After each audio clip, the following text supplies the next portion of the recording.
તત્વમસીમાં નવો કેસ આવી ગયો છે। સમીરભાઈ પોરબંદરના છે અને એ લોકો સારવાર માટે હવે અહીંયા શિફ્ટ થઈ ગયા છે। આજ એમનો બીજો દિવસ છે।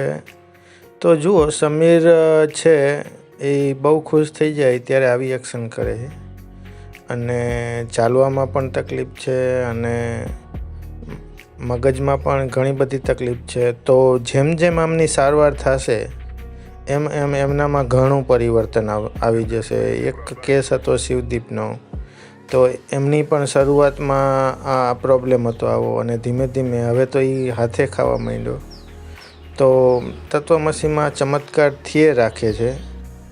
તત્વમસી માટે નવો દર્દી મતલબ નવી ચેલેન્જ, નવેસરથી બધા પ્રોટોકોલ શરૂ કરવાના અને એમને દરરોજ એમની ઉપર વોચ રાખવાનું અને એમને ઉપર કામ કરવાનું।